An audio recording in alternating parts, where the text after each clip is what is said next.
Welcome, everyone, to the PFF Fantasy Podcast. I'm John Macri, joined as always by PFF's lead fantasy analyst, Nathan Jahnke. Nate, we've spent the last few episodes kind of going over our rankings for the 2025 fantasy season. We've covered running backs, wide receivers. I did defensive linemen last week for IDP, and now we move on to the quarterbacks, the most important position in football, and a source of a ton of fantasy football points as well if we get the right ones. So, Nate, welcome back. I hope you had a good week off, and you ready to talk some QBs today? Yeah, ready to talk quarterbacks. Quarterback's a very interesting position this year, so I'm excited to dig into it, talk about some of my favorite guys.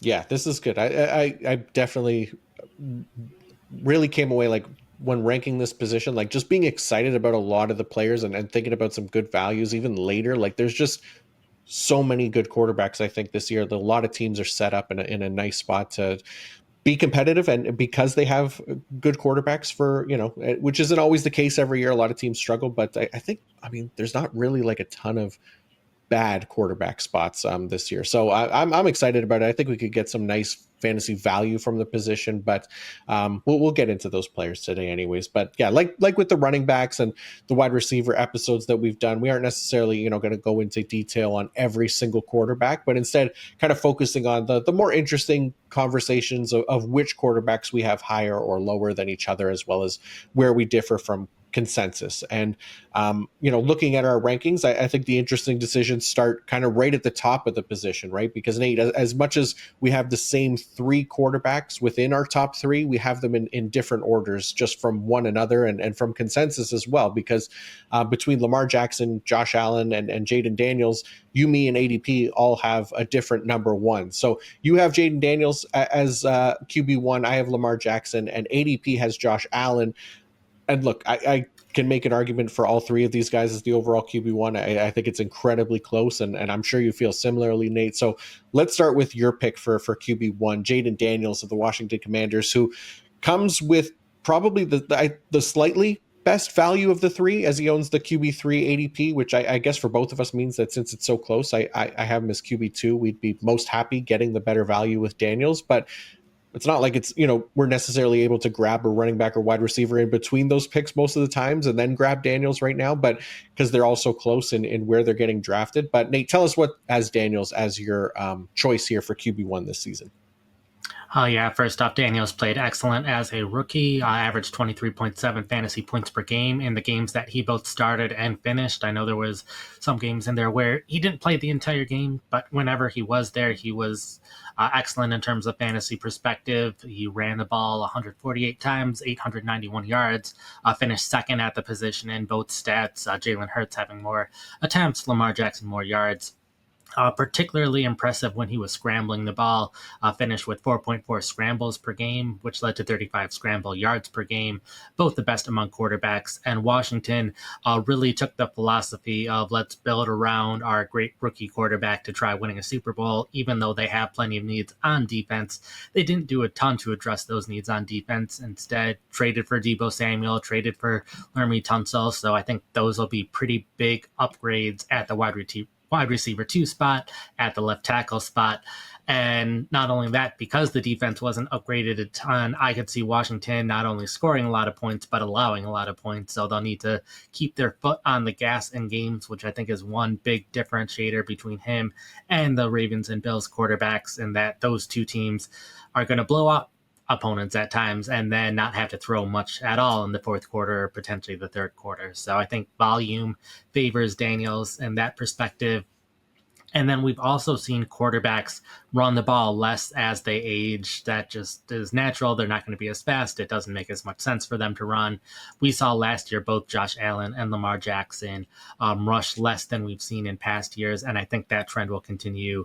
So that's partially why I think Daniels can overtake Jackson and Allen. Is I think Daniels can do even better this year, and I think Jackson and Allen, from a fantasy perspective, will do a little bit worse because I don't think they will run quite as much. Even though it's just a slight amount, we're still like splitting hairs between these three quarterbacks. They're all going to be roughly in the same ballpark.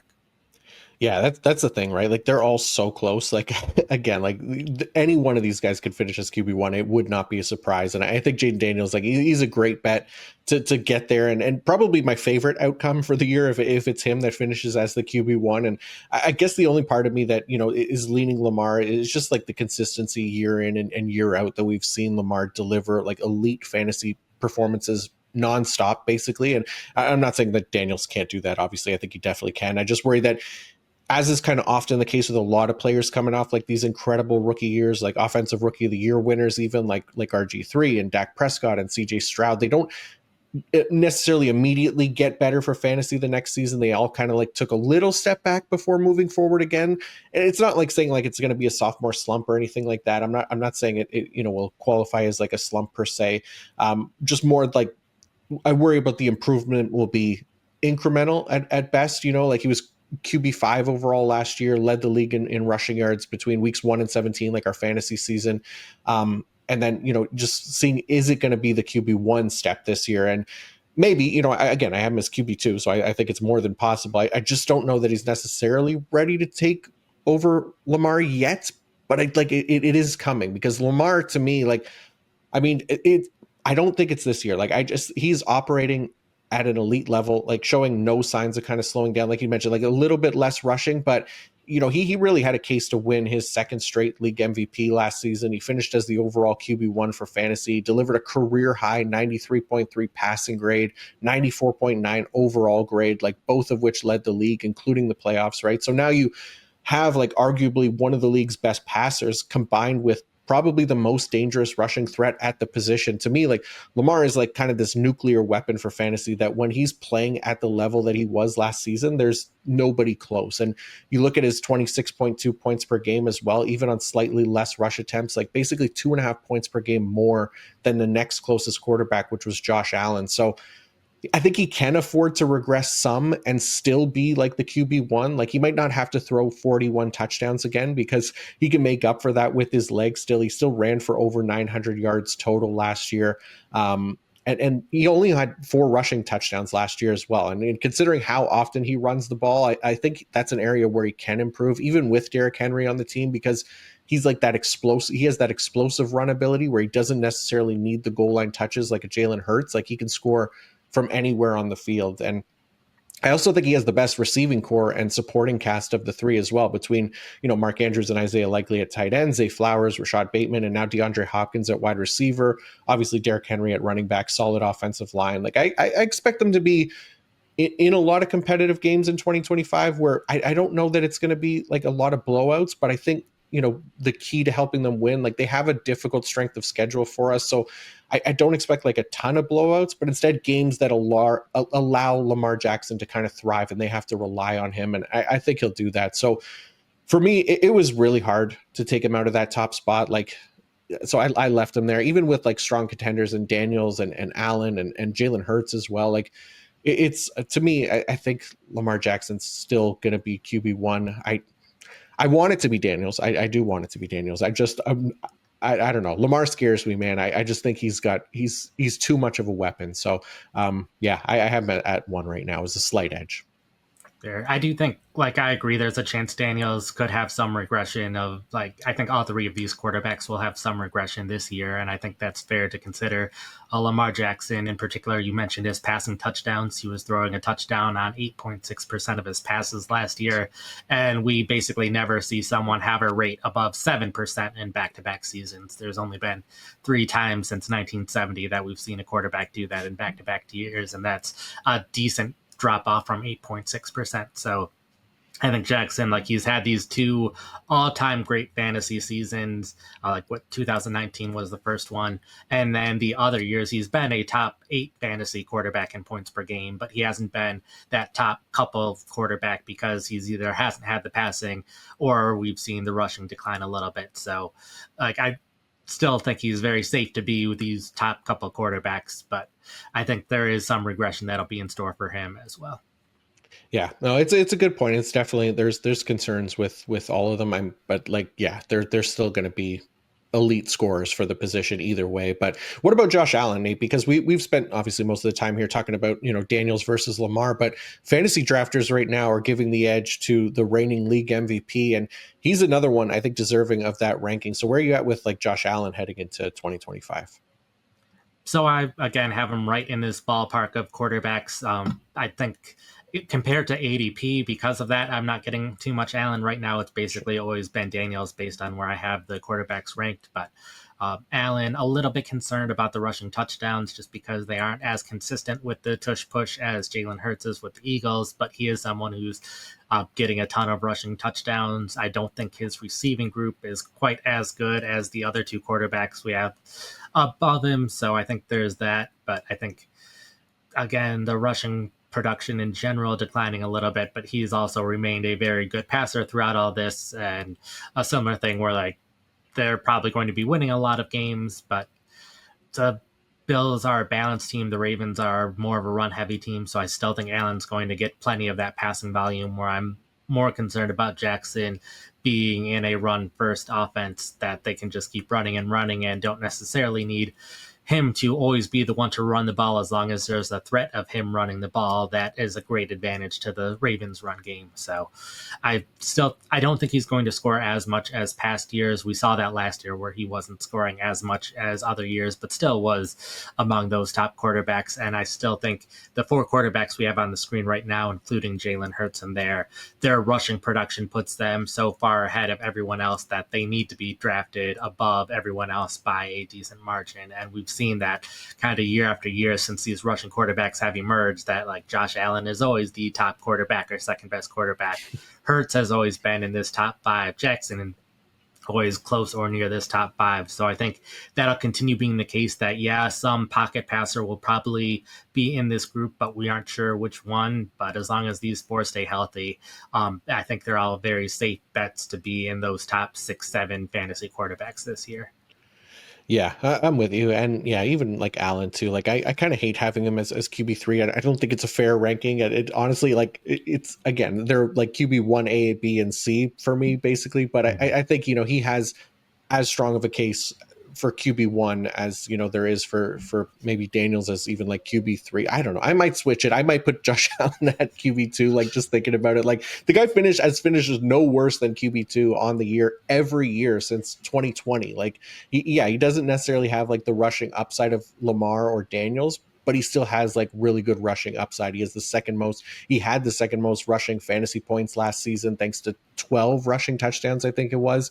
And sure, that could regress, and his receiving core is probably the worst of the three, but like Allen and Lamar specifically, like they've been so good, so consistent for fantasy that it's impossible for me to doubt them at this point, especially for Allen coming off an MVP season. Like he doesn't need an amazing receiving core to be an amazing fantasy quarterback. He's proven that already in his career. He's another monster fantasy performer at the position. So yeah, another great bet for QB1. I get why he's being drafted that way, and I think my updated ranks when they're out in a couple weeks in article form, I'll probably have Allen as QB2, which I don't know means. I guess it means I have to move Daniels to QB3. I don't know. Well, I got time to figure it out. But again, you can't go wrong with either of these three. You're in a great spot here, and then like you said, even QB4 there with Jalen Hurts. But yeah, that's kind of the top tier, Nate. But before we move on, I want to let everybody know that this episode is brought to you by Fabric by Gerber Life. Now is still a great time to reevaluate financial goals, not just for yourself, but for your kids. Now is the perfect time to make sure your kids are on a path toward a solid financial future. A kid's investment account from Fabric by Gerber Life is quick and simple to set up and lets you invest in their future now for education, big milestones, and more. Fabric by Gerber Life was designed by parents for parents to make it easy to plan for and manage your family's financial path. With a kid's investment account from Fabric, you can start investing in your child's future today. Kids can't invest when they're minors, but a kid's investment account allows you to invest on their behalf now, giving their investments more time to grow. It's all online, and setting up an account could take you just 5 minutes. Then you can manage your child's account and monitor their investments right from your phone. Funds can be used for nearly anything benefiting your child, from tuition and tutors to music classes, and when they're adults and out on their own, they can use the funds for anything they need. Join the thousands of parents who trust Fabric to help protect their family. Start investing in your child today at meetfabric.com/fantasy. That's meetfabric.com/fantasy, MEET fabric.com/fantasy. Portfolios managed by Fort Washington Investment Advisors, Inc. Additional services provided by Apex Clearing Corporation. All investing is subject to risk. Learn more at meetfabric.com. All right, Nate. QB 5 to 7 for us are all exactly the same, with Joe Burrow, Patrick Mahomes, Baker Mayfield in those spots. Then you have Brock Purdy as QB 8. I have Kyler Murray as QB 8. You have Purdy as QB 9. So not like a ton of big differences there. Instead, things get much more interesting probably in the next group here. Which starts off with your QB9, Justin Fields. I have him as QB11 right now. Sleeper has him as QB18. ESPN has him as QB13. So we're both a bit higher on Fields than consensus, but you're the highest on him. So tell us what's got you so optimistic about Fields' first year as a New York Jet. Fields has always been playing at a fantasy starting level as long as he's been an NFL starter. He's always been averaging at least 19 PPR points per game. I averaged 20.7 points in 2022. Over the first 5 weeks of 2023, was averaging 21.2 points. Dealt with injuries a little bit in the middle of the season, but then once he was healthy again in week 11, I averaged 19.8 points. And then last year, during his short time as a starter with the Steelers, averaged 19.1 fantasy points per game. So that is typically good for a mid-level starting fantasy quarterback. So if he stays healthy and is their starter the entire season and continues to play at that level, he should be even higher than quarterback 9. The concerns are, one, if he gets benched at one point in the season, which I don't think will happen. I think he has a good enough salary that that's not going to happen. And there's always a chance he gets benched, but if that does happen, you're still drafting another quarterback regardless and can pick up another quarterback off the waiver wire. So I'm not super concerned about him getting benched.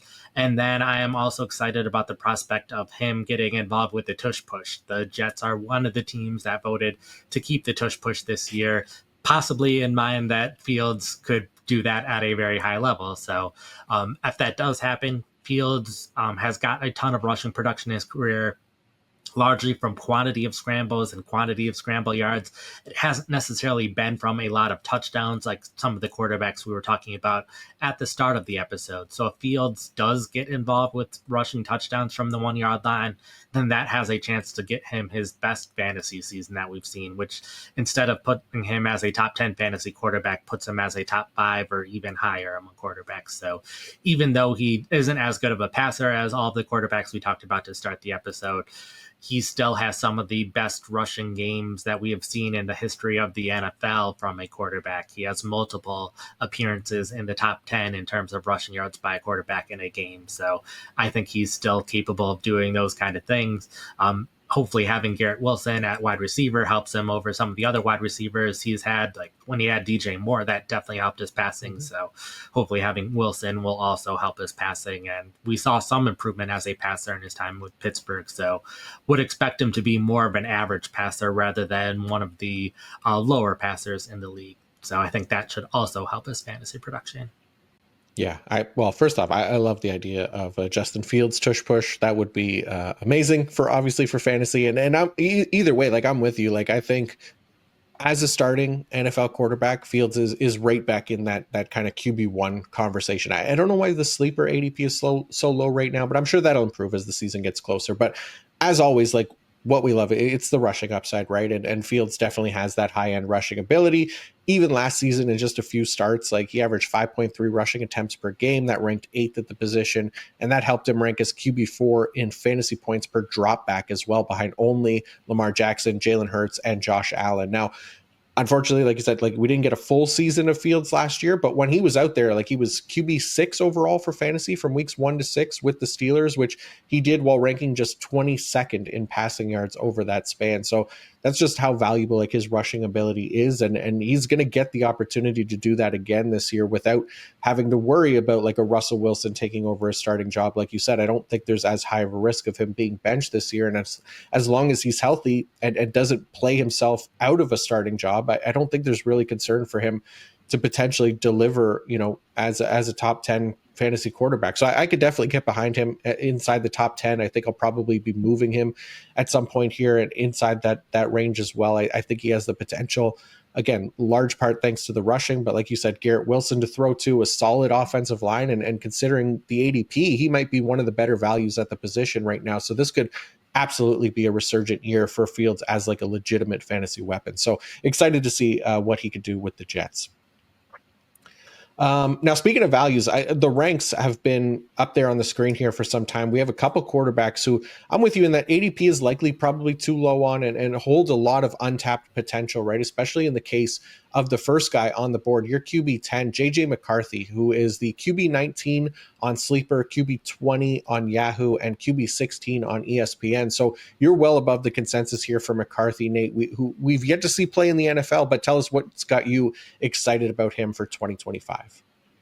A lot of it has to do with the Vikings and their scheme and what they have done for quarterbacks in the past. We saw Kirk Cousins as a top 10 fantasy quarterback in 2022, top 10 in 2023 before his injury. Then we saw him leave for Atlanta, and Atlanta has good receivers, has good offense, but Cousins did not play nearly as well with them. We saw similarly Sam Darnold, what he had done throughout his career, and then was a top 10 fantasy quarterback last year for the Vikings.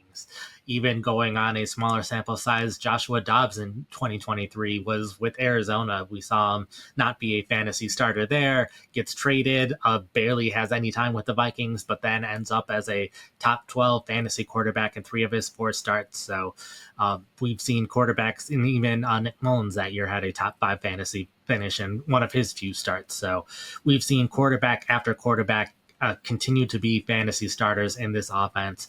And I think it's safe to say that McCarthy should be just as good as those quarterbacks, with the chance of being even better than those quarterbacks. So if he is better, that would be huge for his fantasy value. I think it could be even higher than 10 if that's the case. He has an excellent supporting cast around him. We recently did our kind of group rankings for a lot of positions at PFF on the main part of the site, and their receivers ranked 6th in the league. Their offensive line is actually much improved compared to previous seasons. They made a lot of changes to the interior of the line, and then also had some health issues last year, which should be better this year. So we had their offensive line ranked 7th in the league right now, and we had them ranked 18th at the end of last season. So they have been one of the most improved offensive lines. So I think the offense should be excellent around him, and that should help him, even if he's a below average quarterback, play very well, because we have seen it time and time again over these past 3 seasons of multiple different quarterbacks playing well when they're in the Viking scheme, playing not as well when they're outside of the Viking scheme. And then part of this is also just a general philosophy at quarterback of, I'm either trying to get one of those top 4 guys, and if not, then I'm just waiting and waiting at the position. And then I'm perfectly fine drafting 2 quarterbacks at that point, because I would say there's, at least, you said at the start of the show, so many good quarterbacks to be at least somewhat optimistic about. I'd say there's at least 22, 23 of those quarterbacks in the league that you can be comfortable starting when the matchup is right. So I am much more okay taking a risk at quarterback, knowing that I'm going to be taking 2 risk at quarterbacks that ideally one of them works out. And I think McCarthy has a very strong case of working out, unless his injury is worse right now than what's been reported, but all signs point to him being fully healthy for the season. Yeah, he could be a really fun one. Like I'm definitely intrigued by JJ McCarthy. Like, even though he's essentially like a rookie this year, right? But like you said, this is an offense, Kevin O'Connell's offense, that is just primed for passing potential, especially with Justin Jefferson and Jordan Addison and a fully healthy TJ Hawkinson. I mean, like you said, look what we got from Sam Darnold last year, who was averaging 20 fantasy points per game with this same crew, and finished as the overall QB7. So, sure, Darnold, like, he has more NFL experience, but we had never seen Sam Darnold be great up until that point in his career. And we talked about, being optimistic about Sam Darnold last offseason, when it was clear that McCarthy wouldn't be able to play for all these, for the same reasons, and basically in this same offense. So yeah, I guess the only real reason I guess I have McCarthy lower in my rankings is because, like you said, you don't have to take him as your QB1 in drafts. You can wait on him, right? And just there's some risk in the unknown of never having seen him play in an NFL snap. So I'm not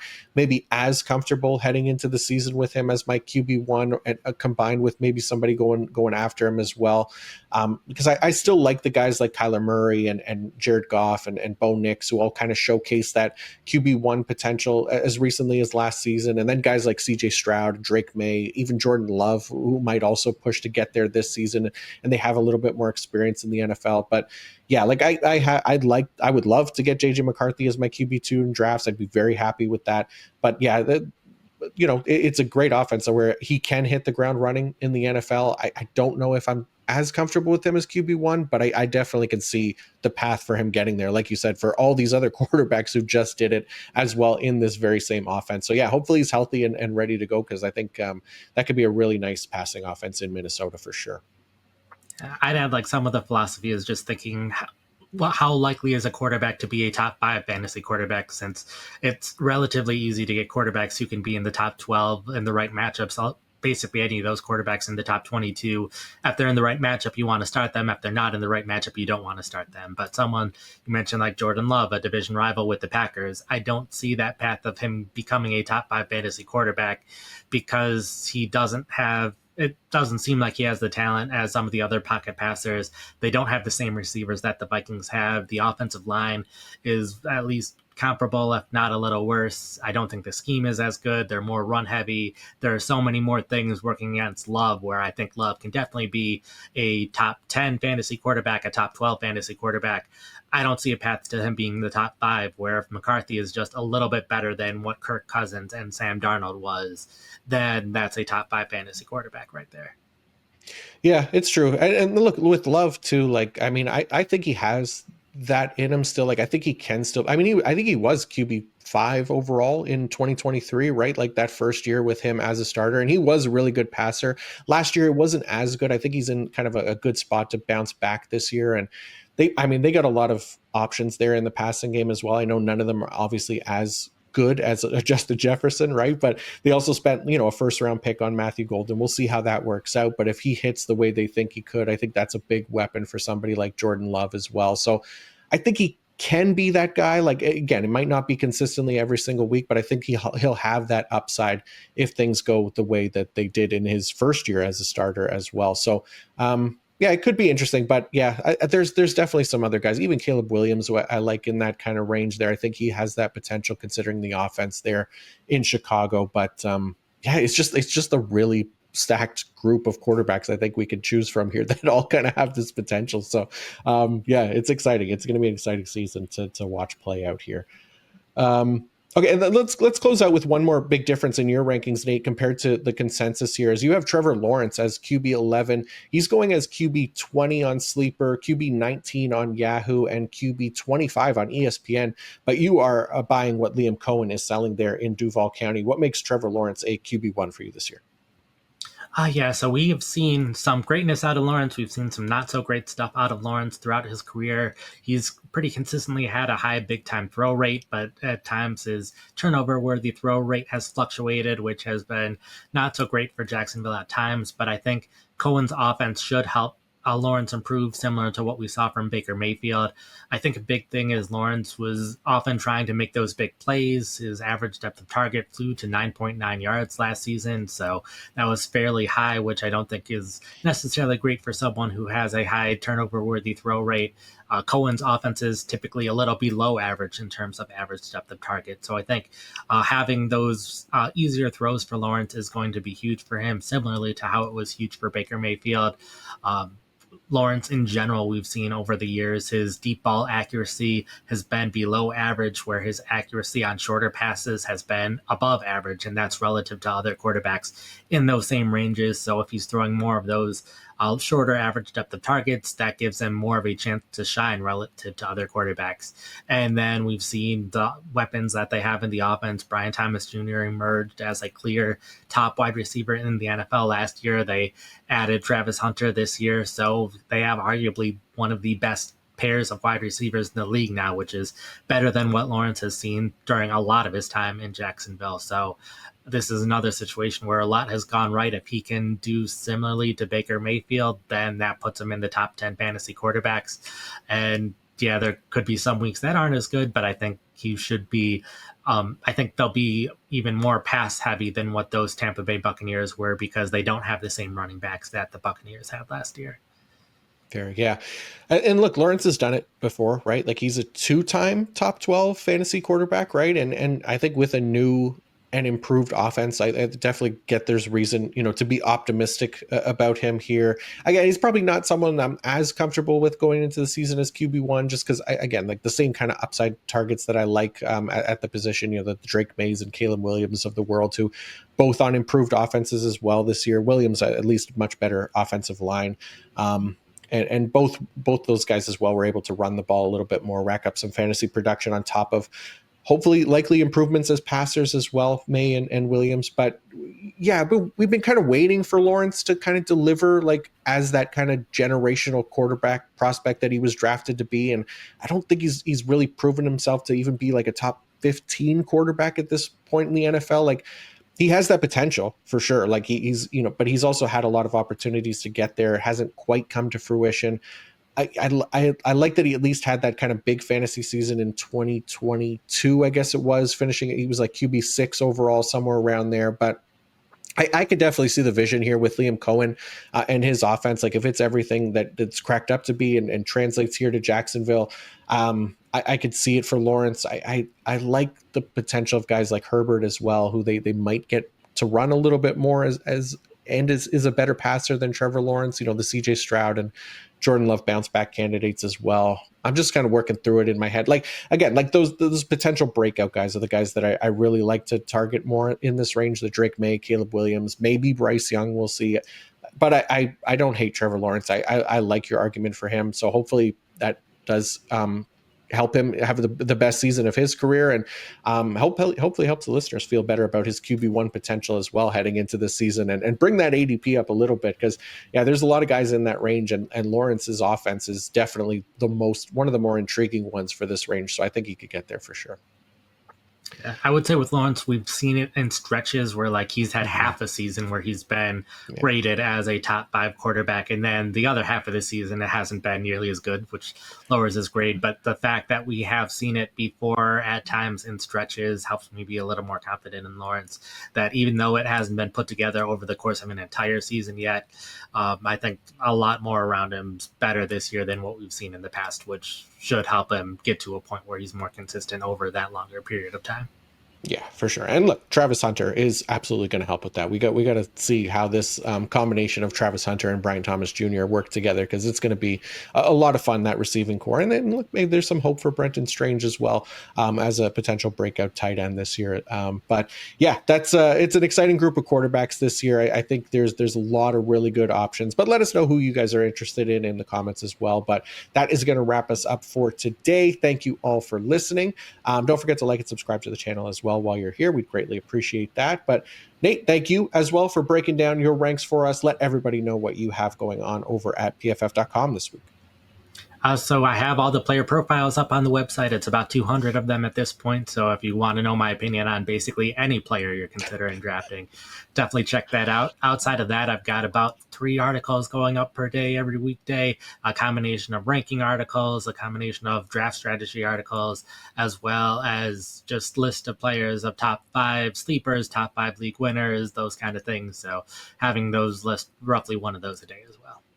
Love it. Yeah. And then as for me, I wrote up my favorite breakout candidates at quarterback, wide receiver, running back, tight end, and then dropping this week will be like the IDP versions of those. So I think defensive back and defensive line are out now. Linebackers out on Thursday. We'll have IDP bounce back article out on Friday. And then later this week, I'll cover those IDP breakout candidates on the podcast. And then Nate and I will have our tight end rankings episode out as well soon. So be on the lookout for that.